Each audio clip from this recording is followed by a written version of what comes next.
Time to wake up. It's Saturday morning. Find some milk and cereal. Grab a bowl and spoon. No, a bigger spoon. Head to the living room and take a seat on the floor while Joseph and Chris present to you Saturday Morning Cartoon! Hello everybody, welcome to Saturday Morning Cartoon Boom! This is a show where we wake up with the Saturday morning sun, popped on the floor with the big bowl of sugary cereal, and we'll try your favorite cartoons, both old and new. I'm Joseph. And I'm Chris. And this morning we watched Alan Gregory. Why did we? You know what's weird? Actually, I'll get into it in a second. I mean, a lot's weird, but I'll tell you in a second what I'm going to talk about. Who was it suggested by? So I guess the why is because it was suggested by @Toshinrama via Twitter. That is TOUSHINRANMA. Toshinrama. All right. Thanks, Toshinrama. Yeah. I guess. Maybe Thanks. We'll see. So the show Alan Gregory aired from 2011 to 2011, created by Jonah Hill, Andrew Mogul, and Jared Paul, produced by Jonah Hill Films, AJ Paul, A. Mogul, and hold on, let me read it like it's written. Okay. A J. Paul / A. Mogul / D. Goodman piece of business, Churn In Entertainment, and 20th Century Fox Television. Yeah, like I guess that's their production thing, like Jonah's Friends or something. I don't know. That's a terrible name. Why does it feel like every actor has their own production company? You ever get that feeling? Maybe it's just easier that way to do it yourself. I don't know. It's just like I feel like if I walked on to a set and was an extra, all of a sudden, like I've got a production studio that I don't know about. And I'm like, well, what do I even do with this? Here, I'll make a cartoon that everyone hates. Yeah, we've produced a lot of things, so maybe we do have our own production studio that is probably being used by someone else. Maybe it's being used by that person who's trying to sell our stuff on Amazon. Oh, yeah, that did happen. It's still happening. I looked it up the other day. They like changed their name, and now it's a different thing. I'll have to get him again. All right, we'll take him down. So if you see any Nerd Sloth merchandise on Amazon, and it's under a weird name that is not Nerd Sloth, don't buy it. You can get diapers. There was diapers. Yeah. Oh, what else was there? Guitar picks. Oh, pants, no. Jackets. What's the name of this one if it's not? Oh, I don't remember the name. It's just some like weird like jumble of letters. Just whatever can get past Amazon's. I don't know. But either way, don't buy our stuff if it's not directly from us. Okay. We don't even have stuff to sell, but we will eventually. Well, yeah. Someday we will sell things. I'll hunt this guy down again. We already had to give him a cease and desist using Amazon, which is they probably were like, hey, can you stop, please? Can you not do that? Please stop. And he just changed his name and was like, yeah, I won't do it. Fingers crossed. Exactly. Jerk. Yeah. Anyway, this ran for one season, 7 episodes, as I was saying, only in 2011 on Fox Network. And for a short synopsis written by our good friend, longtime listener, Anonymous, a super smart 7-year-old attempts to attend regular grade school. That is the worst description because it doesn't tell you anything. And it doesn't really even describe. This might as well be the description of Young Sheldon, that other dumb show. Oh, yeah. Let's never speak of that show again. Oof. Well, I know we'll never talk about it on Cartoon Boom, so I figured I'd just bring it up because when I read that, I was like, I guess he's super smart, but he's so out of touch. Like a terrible person who happens to be a 7-year-old child. Yeah. Attends a school. A garbage human being stuck in the body of a 7-year-old attends school against his will. Instead of getting much needed therapy. Yeah, exactly. So who are some of the actors who played in this show? All right. So the voice of Alan Gregory was provided by the show's producer, Jonah Hill. The voice of Richard was French Stewart. The voice of Jeremy was Nate Faxon. Julie was Joy Osmansky. Gina Winthrop was voiced by, I guess you could also call her Gina, since they call her that a lot in this show. Was voiced by Leslie Mann. Ross Meyer was voiced by Will Forte. Patrick, voiced by Christina Pacelli. Joel Zadak, voiced by Jake Johnson. who we just talked about in the Into the Spider-Verse. Yeah. He was the portly, washed up Spider-Man. What a weird connection. All right. And Carl Trent, I'm sure you noticed, was Keith David. Yes, of course. Can tell. Of course. Yeah. So just as a heads up, this is not for children. Definitely not for kids. So listener discretion is advised. And also, like, if you're going to listen to it anyway, and you aren't like heeding our warning, wear headphones for this one. Yeah. This is not safe for anywhere, really. Yeah, it's not safe. It's just in general, it's not safe. Yeah. For a few tasty marshmallows out of our big bowl of Alan Gregory cereal, Richard bears a strong resemblance to Jim Rash, a screenwriting partner of Nat Faxon, who voices Jeremy. Oh. So I guess he's just designed after that guy. I don't know. I don't know the guy. Oh, I was going to say, I feel like the character Jeremy, like immediately I was like, that's a cartoon Nathan Fillion. As far as pretty looks much. go, it just looks like Nathan Fillion. Maybe. But also Jim Rash, apparently. Apparently Jim Rash, know. too. But he does stuff. Yeah, maybe. The series received enormously negative reviews and was canceled by Fox on January 8, 2012. Yeah. Not surprised. Not surprised in the least. The only Fox show from the fall 2011 season not to be screened for critics. Wow. You can tell. Yeah. Yeah. No one had input into that. They just kind of dropped it, and people were like, whoa, what is this? Yeah. They were probably like, is this legal? Yeah. I'll tell you right away, like, this is one of those where if you're watching it in any kind of public place, like we were saying, definitely wear headphones, because you have to. You'll be like looking around like, oh my God, did someone else hear that? Yeah, what would they think of me if they heard that? You'll get judged. You'll definitely be judged. Here's why. Because it's a satire, but it plays it so much, so often, that you kind of think like, is this really how these people feel? Like, I'm kind of like losing the satire here, and now it's becoming like reality. Right. Yeah, exactly. It's kind of like, I don't know. Like, I obviously know that there wasn't the intention to do this, but it's like, it kind of feels like this cartoon was made for some very, I don't know, like specific far right type people, you know? Well, here's what it is, in part at least. So, you know how like on South Park or like Family Guy or whatever show, American Dad, I don't know, where it's like inappropriate, but it's comically inappropriate and really like extreme over the top. In this show, they don't push it far enough to where it's like it gets completely comical. Like there's funny parts, right, but it doesn't go so over the top where it like separates itself from reality. And so it does start to feel like propaganda. Yeah. They kind of forgot the satire part, I think, if that's what they were going for. Yeah, like it's there, but it's like so subdued that it's almost like a dark comedy. Yeah, but one that went too dark. Yeah, like it's too dark where there's just like no light at the end of the tunnel. It's like, oh. Yeah. Oh, wow. That's a good way to say it. There's no light at the end of this tunnel. So had you ever heard of this show before we got it suggested to us? Yeah, I actually remember seeing commercials for it back in the day and thinking, oh, like this looks like it could be kind of funny. And then I heard horrible things about it and just never bothered to watch it. That's all I knew about it. And I didn't know how disliked it was until it got brought up by our listener from Twitter. I had no idea it was that hated by pretty much everyone. Yeah, like for whatever reason, at some point in time, in some alternate universe or something, I saw the first episode of this show. I've seen it before, really? And I had totally forgotten about that.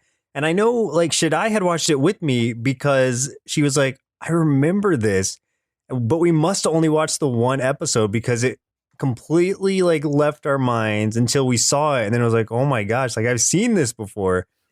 And so it was strange. It was a strange, like, reliving of that. Yeah. And I must not have liked it that much back then because that's the only episode I had seen. It was the first one for whatever reason. Surprise. Yeah, exactly. Well, let's go ahead and jump into the episode we watched for today's show. The very first episode, highest rated episode, and finally a random listener chosen episode. Order may vary depending on how these episodes fall chronologically, but of course we have to start with the very first episode, which was Pilot. Very aptly named. Season 1, Episode 1. Pilot. I really wish they would have screened this pilot with more people. And this one, Since his family has fallen on hard times, Alan Gregory de Longpre, one of the most pretentious 7-year-olds of our time, is forced to face his greatest challenge, attending elementary school. Maybe one of the most pretentious characters of all time, to be honest. This is your title character, your main character. You're with him the majority of the time, yet he's the most unlikable character out of the entire show. Yeah, well, I don't know. I think there was a couple more I disliked more, to be honest, which is sad.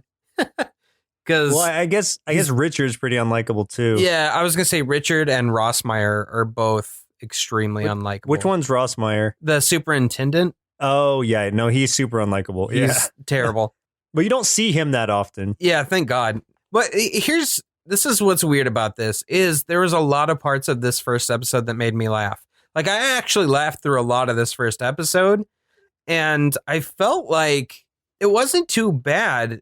Like there was some kind of weird jokes in there that I'm like, oh, you guys might be going a little too far. But I felt like there wasn't anything like really too bad in this episode as compared to the other two we watched that were just like went way over the line. So this one snuck up on me, and I finished this episode thinking, wonder what all the like fuss is about, you know? Yeah, no, I feel the exact same way. Like I watched the first one and I was like, I laughed a few times, and I was like, this is kind of funny. Like I don't know why it's rated so bad.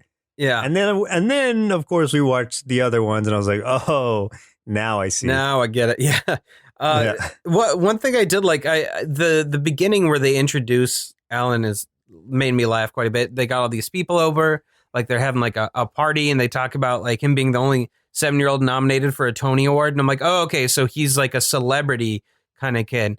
But then they they reveal that like, hey, you know, like I'm glad you're having fun.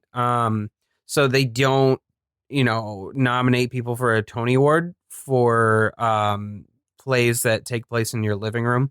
So it's just like, oh, okay. So he just did his own little thing in his living room, and his parents are like throwing him a little party and letting him have fun. But he doesn't think like a child. Like he doesn't have a child's personality. He has the personality of like, you know, a 30-year-old man or something. And he's like, gets super mad and just starts breaking stuff outside, and not in like a kid temper tantrum, and like a man that's super angry and like punching walls and stuff. It's kind of funny. So they're throwing this party for him to break the news that he's going to have to go to elementary school because he was formerly homeschooled by Jeremy, who is his dad's partner. So it's a gay couple, but then Jeremy turns out to like not be gay, I guess. It's a weird thing. That comes more in the next episode, and we'll talk about it then. Or is it later in this one? Yeah, that was very confusing. Yeah, it's a weird situation, but it's basically an openly gay couple. Richard, his dad, is the worst person. Is a really bad person. So it's like you clearly see where Alan Gregory gets it. And what I had read some of was that his dad is he's like some kind of weird title, like super president of his company or something. It wasn't that, but it was some weird title that Richard's father had given him so that he could feel like he's part of the company. Oh no! When actually they don't give him any work or anything, like because he wouldn't trust him with it. So maybe he gives him like menial assignments that he can do now. So they're and just then. Like placating him. Yeah, they're placating Richard, and that's why he's so out of touch with society. And we never see him actually work. Like he's always at home. So that makes a lot more sense. And they clearly have money, but we find out this episode that the money's kind of going. They've run out. Yeah. Yeah, he's kind of losing money. He's on a downward spiral, so they're having to try to figure that out too. And everyone's so mean to Jeremy. I don't know why. Well, and Julie also. So Julie is like this kid that they adopted, that they constantly make sure everyone knows she's from Cambodia. Yeah. That one line did make me laugh though, when Richard said she was this close to being turned into glue.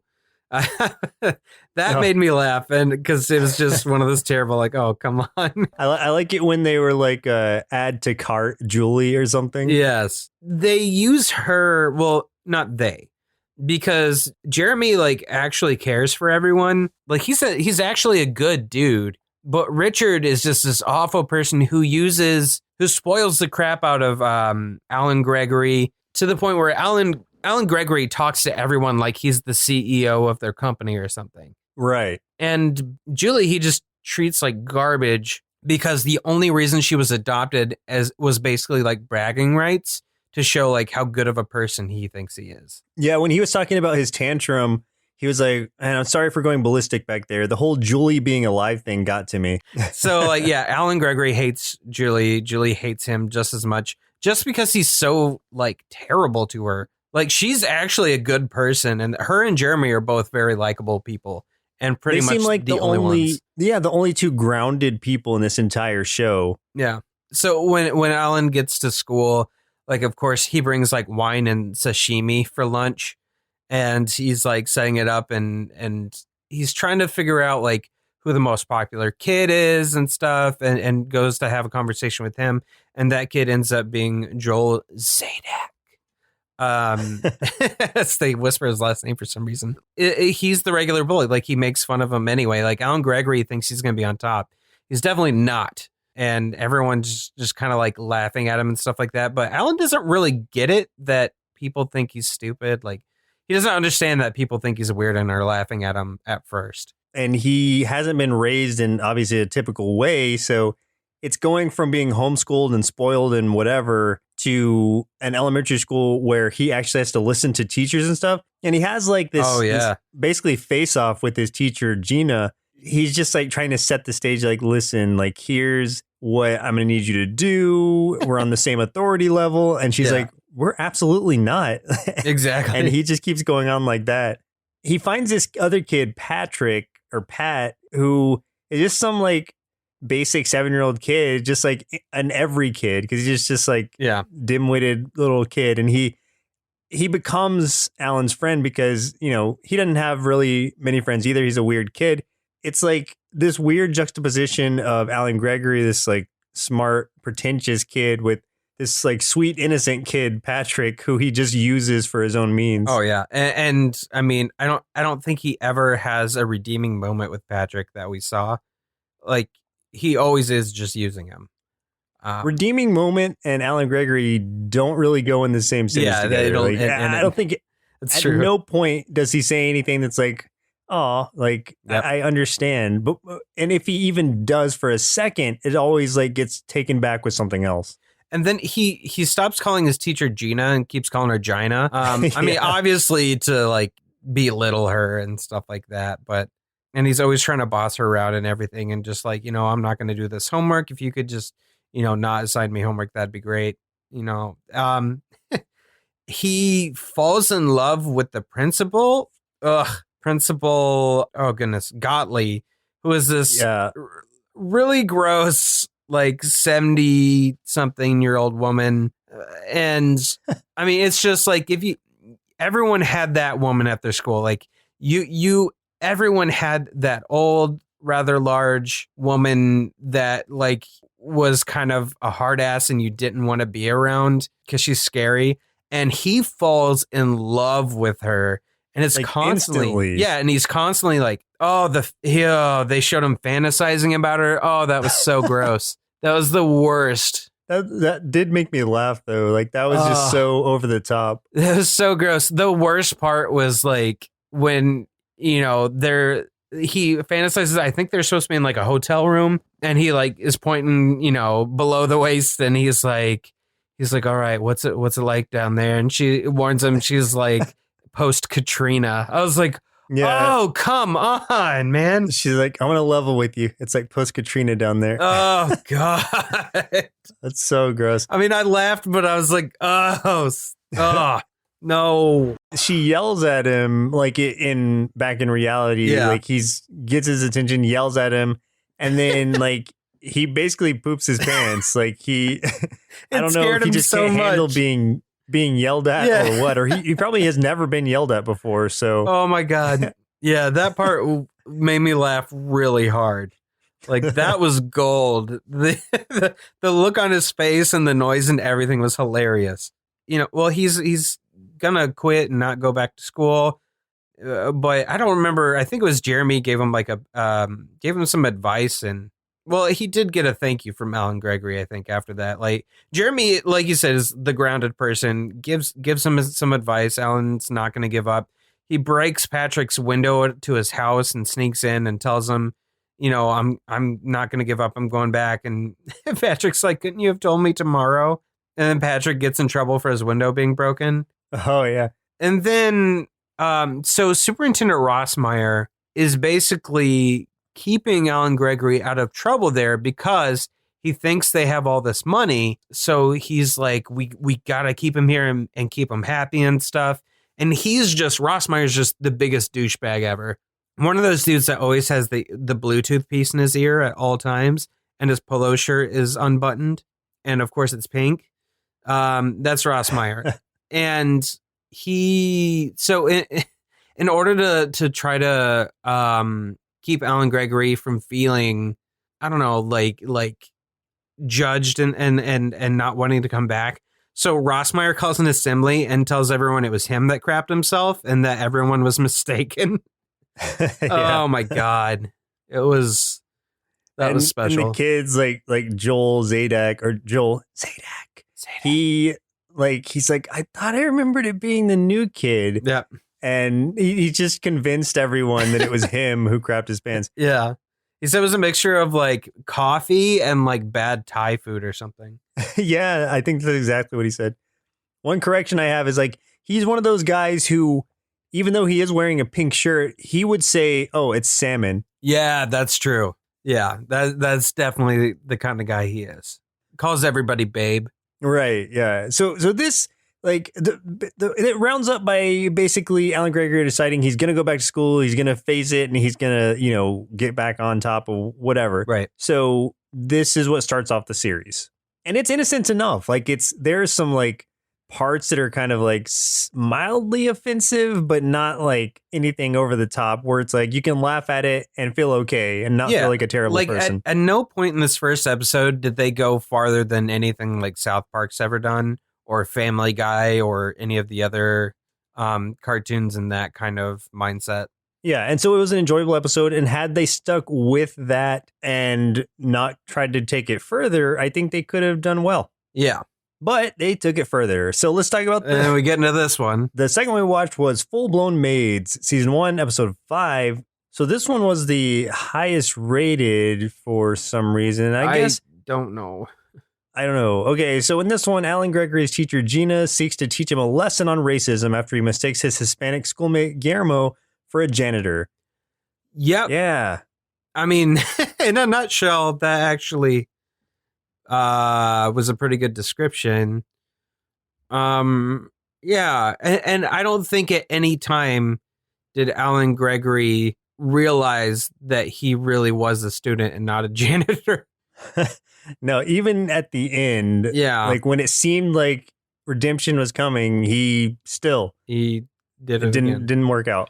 So the first thing that happens though is he walks in on his maid Margarita in the bathroom. He opened the door and she's taking that post coffee deuce, and he was just like let's just forget this ever happened and you're fired. But let's finish up and move on.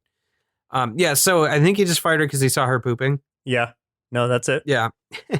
And then, he finishes lunch at school and he sees someone dropped something, or he dropped something, and he tells the Hispanic kid he sees to clean that up. And like, I just remember giving a moan when that happened. I was just like, oh, that's what's going to happen. Okay. Yeah. And it's like, I get, again, that it's a satire and it's just like making fun of that idea of that there are people who are like that or that out of touch, but it plays it for so long and very inappropriately. And the kid has a very thick, like, Hispanic accent too, so it doesn't help. This is what bothers me about this episode too, because the kid does have a really thick Hispanic accent. So Guillermo's voice actor is not listed in the stuff I looked at. And I am pretty certain it was Jonah Hill, just based on listening to that voice, like the inflections and things like that. So I'm like, Oh man, like as if it's not bad enough that they're, taking this joke a little, like the joke's fine, but they take it way, way, way too far. It goes on way too long, and there is no redemption for it. Not only that, but they've got what I believe is, Jonah Hill doing probably the most stereotypical impression of a Hispanic that I've ever heard. Yeah, it's what you would think of when someone's trying to make fun of someone's accent. Yes, exactly. Yeah, that sums it up. It's like if you're going to make fun of how a Hispanic person talks that isn't native to English, this is the voice that you hear in your head. The way this ends up like setting off is Gina tries to get him, his teacher tries to get him to write a 50-word essay. Yeah. And instead of that, he's trying to put this play together to essentially show how he's innocent and how there was a misunderstanding or whatever. And still, like, no matter how much she tells him, he is convinced that Guillermo works for the school, right, and was inappropriately speaking to the other kids when he should have been cleaning. Yeah. And so it's like that goes for so long through the episode, and he does not, at no point does it seem like he realizes, even though at one point he says, he's like, I think I finally figured out that he doesn't work for the school. Like it's not even believable. Like you're not even sure that he does at that point. Yeah. Because he's so convinced that he's right. Yeah. It's just, I don't know. Like I feel like they had this idea with the writing, and they didn't provide enough like context clues for the viewer to believe that Alan Gregory would still believe this, I don't know, man. It's just it became kind of tasteless after a while. Like I'm not easily offended by comedy. Like I think it's fine, and I'm not saying I'm offended by this because I'm not. But it just that part made it not enjoyable. Yeah, offensive is a really strong word, and I wasn't offended by it either in any sense. It was just that it felt uncomfortable. It's like, what they were trying to do, but they just pushed it too far. Yeah. On the other side of that, though, since the maid was fired, since Alan Gregory fired the maid, Jeremy had to take over as a maid because given in the first episode where he had to start looking for jobs, he's been taking on temp jobs, and at the temp agency offered him a job to work as the maid for Richard, even though Richard kind of set it up and made this all happen. Richard's forcing him to wear like a tight maid's outfit and call him Mr. Richard. Yeah. While he's on the clock. Poor Jeremy. So like he's casting this play, and what's kind of funny is like the teacher, as much as she's just like, no, you can't be doing this, she kind of wants to be in it because like she is in it. But she ends up not getting to play herself, and it ends up being Julie. And even though she's like really against the play and wants to shut it down and stuff after the fact, she still gets mad that Julie's the one that got to play her. She's like, her? Yeah. Really? And of course, at least this happened. When they put the play on, at least it got booed because it was super racist. So that's good. But Guillermo gets up and gives like this speech, and he talks about, he's not really a janitor, and, racism and jokes like this aren't healthy, and, all that stuff. Like he makes some sense. But the crowd thinks it's part of the play. So Alan Gregory's getting the credit for it. And this is his chance to redeem himself and, come forward and say it wasn't part of the play, but he doesn't. He takes credit for it, and no lesson was learned. And throws Gina under the bus. Yeah, exactly. Let's jump back a tiny bit and actually talk about Jeremy not being gay, because that is like an overarching thing that's happening. Sure. But it happened at the end of the last episode, but we just kind of forgot to mention it or talk about it. So Jeremy, when he's having this talk with Alan Gregory, he is telling him like very quickly, not really explaining it or anything, that he was totally straight. He has a wife and kids, or wife and a kid or something. And then he did this like contract job for Richard. And ever since then, Richard's just kind of kept stalking him and kind of trying to convince him that he was gay. And for whatever reason, his persistence paid off. And I think the message he was trying to send to Alan Gregory was just to, to stick to it, to be persistent and keep going, and you'll eventually get what you want, because that's what Richard did, I guess. But it's in such a weird way. It's like, Yeah.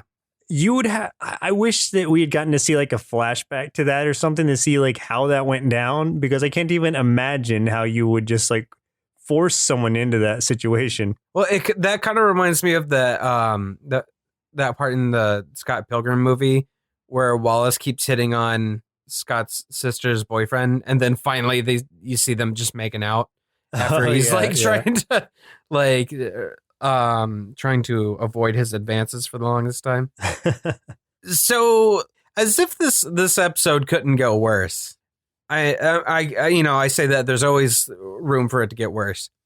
They insinuate that Gina has been date raped by Rossmeyer in the past, and possibly more than once. Oh yeah, and it'll happen again in the next episode too. But yeah, they definitely kind of threw that tidbit in there that he had definitely roofied her before, and I think I don't remember if she said she didn't remember what happened, but had a suspicion or something like that. But yeah, she was date raped by one of the characters for sure. I mean, yeah. So these are things where it's like there's a line, and it's okay to cross it a little bit, but this just kind of ignored that line altogether and just ran with it. Yeah, they danced across the line. Yeah, so I mean that kind of wraps up this episode, though. There's more to it, but it was really all focused around that the play, putting together the play. I did really like Val, like Julie's friend, her Indian friend. She's really funny. But the third episode we watched for today's show was Van Moon Rising, season 1, episode 7, and this was the last episode. I'm assuming that's why it was chosen. Yeah, so yeah, I just went ahead and picked this one because it was the last one. The other one was kind of in the middle, so I'm like, why not? Let's see what ended the show. So in this one, the persistent and pompous Alan Gregory bribes Principal Gottlieb into a romantic situation that he hopes will bring them closer together. Yeah. There's this gets weird. This one, I don't think this one's as like offensively bad as the last one. Till the very end. The literally the very last scene was awful. Oh, yeah. Well, that kind of goes into what you were talking about just a minute ago, but we'll get there. We'll get there. But the one thing that made me uncomfortable about this, and this isn't the only time the show, is the idea that Alan Gregory's in love with the principal. It's like, that's fine. Kids crush on teachers all the time. Like, kids crush on adults in general, in the movies or whatever like that. But the like persistence of other adult characters trying to convince Principal Gottlieb to hook up with Alan Gregory is messed up. Pedophile stuff is just something you don't touch with a joke. You just don't do that. That's something to avoid. I think that's a pretty good rule of thumb. Yeah, that's pretty much the whole drive of the superintendent character. Like, he's just constantly trying to get this to happen. Yeah. And Richard too. It's yeah. It's messed up, man. That is messed up. On that point, though, the beginning of this, Alan Gregory had a dream that Principal Gottlieb died, and he's very upset. So this gets him he goes in and he's hitting on her and trying to get her to agree to dinner with him, and he just won't stop pestering her, and she slaps him off of her desk, and I just like, he gets up and then quickly throws up and runs away, just and runs. That made me laugh, and it felt good to see that little twerp just get slapped in the face. But this wasn't good for Principal Gottlieb. He ends up with a black eye. People find out, so he blackmails her into going on a date. So this Van Moon guy is like just another rich dude, kind of on the same level, not the same level, but another rich guy in the crowd that Richard hangs with. Van Moon his voice was Jeff Goldblum. Like, you could totally hear it. Yeah. So they're doing this fundraiser thing, and Richard's excited because he's going to take Julie, and since she's his adopted kid who's Cambodian, he thinks he's going to be like the most popular, like, rich person there, I guess, or whatever, for doing good deeds. But it's a fundraiser for Africa, and then it turns out that Van Moon has recently adopted an African kid, and so he's showing him up in that way. I don't know. It's like the way that these like pompous, out of touch rich people do battle. I guess that's their way to duel, flaunting like the kids they adopted as bragging rights, basically. You know, right? Like, yeah. Ban Moon is like, oh well, I adopted this child from the worst possible place. And he even goes through a list. He's like, and I see Cambodia's listed at, 17? Oh. But that was a pretty funny part because it took him like 2 he didn't minutes. look for a long time. He was looking for a very long time. Like it was going to be like in the hundreds or something, but it was like, 17. So yeah. he really milked it. So Richard's sweating it because Julie doesn't show up, but it's because he's terrible to her. He's a horrible father. He shouldn't have any kids because he's such a horrible person. So she doesn't want to go because she knows that like she hates him and he has zero respect for her. But again, Jeremy, being the nice guy he is, talks to her and kind of convinces her, you know, to go because he's just like deep down, I think he really does care about us. Maybe not. But yeah, he's basically like, just let me live this fantasy or convince myself that this is true. Yeah, that he actually does really us. care about us. Yeah.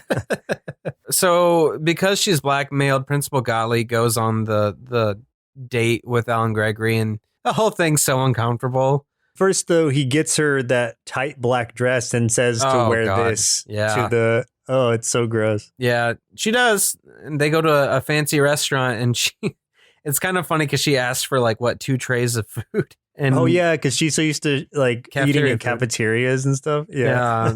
The waiter's just like, we don't do that here. But Alan Gregory is just like, no, you will. Bring us 2 trays. Yeah. There's this uncomfortable part where he keeps flattering her and then she's like actually getting charmed by it. And it looks like he's almost going to kiss her. And I'm like... She's also getting really drunk on the wine. Yeah, like they're leaning in for it like they're going to. And I'm like, don't. Come on, man. Luckily, like her watch goes off and she's supposed to take her pills. She pulls out her pill box and sees that her husband, because it's their anniversary, had left her a love note in it. So then she comes to her senses and she leaves. Alan Gregory is like driving around like in a limo trying to get her to jump in. And I do like, though, that she's just kind of like, I don't care if, you know, I'm not going to be blackmailed. I'm not doing this. I love my husband. You know, turn me in if you want. Like, I don't care. And that was good. That's what she should have done from the get-go. But, you know, it's whatever. Julie shows up to help Richard anyway. One thing I liked was Van Moon was trying to get his kid to play sports or something. He throws a loaf of bread like a football and just knocks him down, and the kid's crying. And he's like, I hate sports. Because he was bragging about his kid being great at sports or loving sports earlier in the day. This is the part that bothers me. This bothers me the most out of everything else in this show. So, you know, Principal Gottlieb thinks she's going to be fired. Superintendent Rossmeyer is there, calls him into the office and talks to her, and you think that she's going to get fired because he talks about a student being hit and stuff. But it turns out Alan Gregory told Rossmeyer that Gina hit him instead. So he's just like, you know, don't let this happen under your watch. And he has Gina come in and tells Gottlieb to leave. Then he closes the door and locks it. So it's just Rossmeyer and Gina, who's already said she's basically been date raped by this guy. And then he's just like, you sure are in a pickle. And then unzips his pants. Said, what are we going to do about this pickle? Yeah. Did you guys really just make like a blackmailing for sex thing with someone this guy already date raped?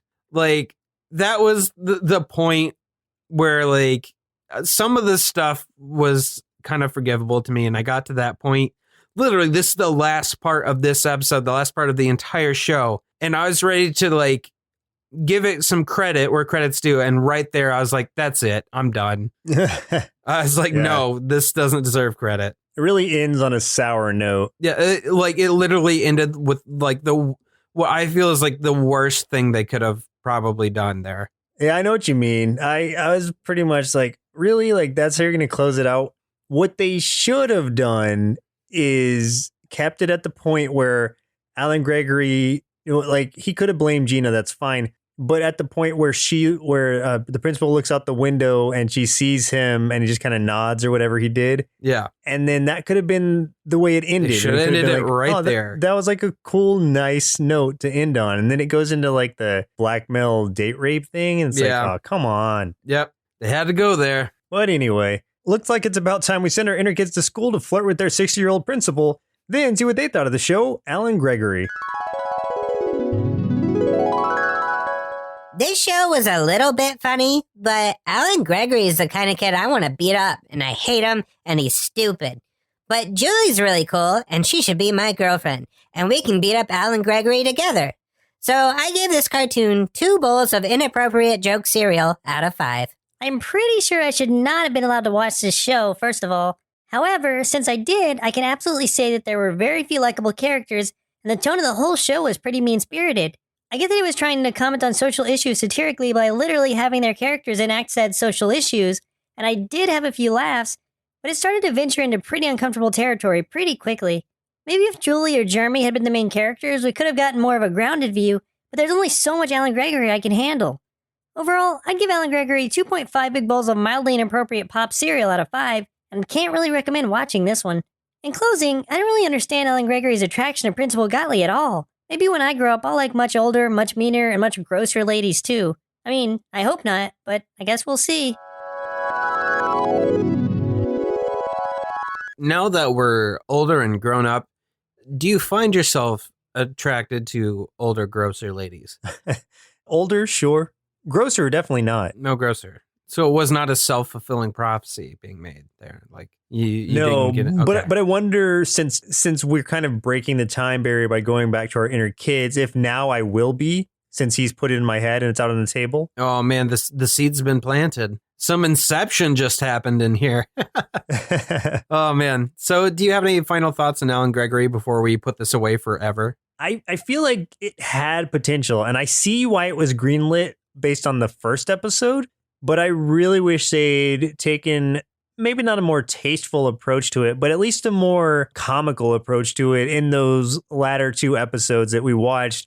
It just seemed like they were kind of scraping bottom of the barrel for offensive jokes, and they were really driving that home, but without the levity to it to make it palatable, I guess. So it kind of leaves a bad taste in your mouth, some of those jokes, and even though it's mixed in with some really good humor, there's enough bad stuff to make you kind of turned off by it. So yeah, I don't think I'll watch any more of it, and I wouldn't really recommend anybody do.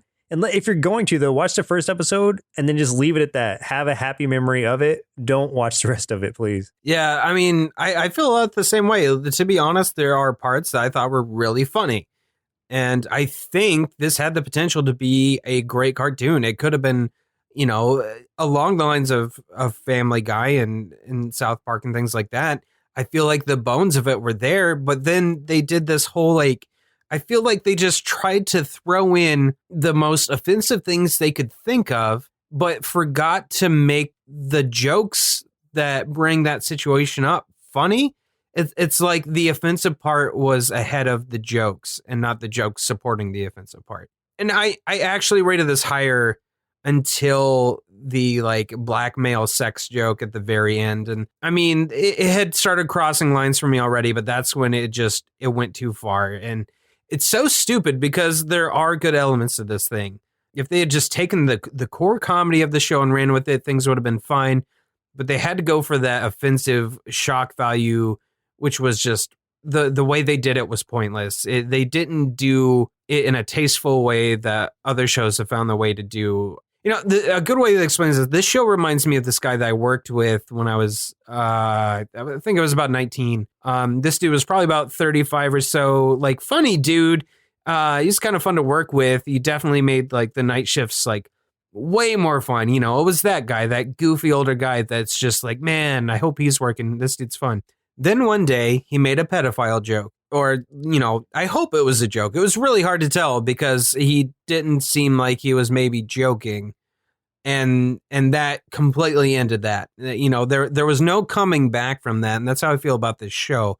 It went places that you just can't come back from. So I am definitely glad it's canceled, and I definitely wouldn't waste my time watching any more of it. Yeah, I agree that I would have also rated it higher had they cut those parts out of it. Yeah. It just soured it over, like we were saying. Yeah, and I think the other problem it has is that it's got these really, like, I mean, just straight up, like, evil, mean characters. And that can be funny if they learn some kind of lesson or something like that. But in this show, there is absolutely nothing that redeems these characters, ever. And no lessons learned either, yeah. Not at all. There's no lessons learned. There's no justice for the other characters. I think that if they had gone about it, at least done a little bit of it and stopped going for the super, just let's make this as offensive as we can, because that might be funny sort of thing, I think they honestly would have had a good show that I think would have lasted a while. Agreed. Yeah, so thank you, Toshin Rama, for suggesting it. It was interesting to watch it, and I'm glad I did, so at least I know now. Yeah. I'll keep the first one in fond memories, but the rest of it I'm going to try to forget. Yeah, I am glad we watched it just because, I mean, it's part of what we do. We gotta see the bad with the good. It'll help us appreciate the good more. And like, I mean, he suggested this specifically because of what it was. It's just a haha, here you go kind of thing. So yeah, you got us. Oh, all right, thanks. All right, you win this round. You won this one, but the war has not ended. Well, listeners, looks like our milk supply is now run dry, so it's time for us to say goodbye. And next week we'll be watching Star versus the Forces of Evil, suggested by, I don't know, someone. It's just, I don't, the notes are missing the name and where it came from, so I don't know who suggested this or how or why. So, sorry. It could be from our good friend Anonymous again. I think it was from Anonymous. Yes, the anonymous cyber hacking group has asked us to review this cartoon, and I'm ready for it based on the imagery alone. It looks good, man. We have to watch it anyway, but now I'm excited to. This will be a good palate cleanser for us. We need something to just redeem ourselves. I feel gross. And Star versus the Forces of Evil will be the soap to wash our mouths out with. Once again, I'm Joseph. And I'm Chris. And we'll see you next Saturday. Presented by Nerdsloth, a place for lazy nerds.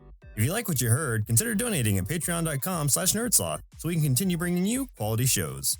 Be sure to also leave us a review and share your favorite episodes and clips on social media. If you're looking for more content, visit us at nerdsloth.com.